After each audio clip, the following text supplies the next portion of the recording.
Communication skills లేకపోవడం వలన students లో ఇంత టెక్నికల్ స్కిల్స్ ఉన్నా కూడా వాళ్ళు అక్కడ మిస్ అవుతున్నారు, అంటే గెటింగ్ సెలెక్టెడ్ అనే విషయం మీ ఆలోచన తెలుసుకుందాం అనుకుంటున్నాను ఈ విషయంలో. అదే అండి.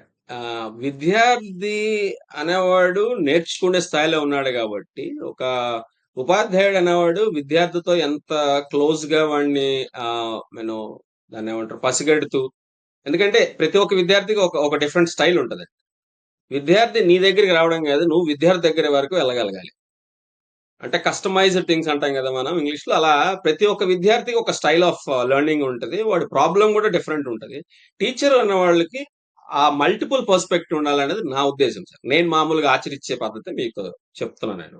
ఎందుకంటే అలా చేస్తున్నప్పుడండి ఆహ్, ఎవరికి ఏదైతే సూటబుల్ ఉంటదో అది మాత్రం మనం చెప్పగలుగుతాం. అన్నెసెసరీగా అన్ని విషయాలు మనం చెప్పనవసరం లేదు. చెప్తే ఏమవుద్దంటే టీచర్ ప్రభావం ఖచ్చితంగా ఉంటది. కొన్నిసార్లు టీచర్ తప్పయ్యే ఛాన్సెస్ కూడా ఉంటాయి.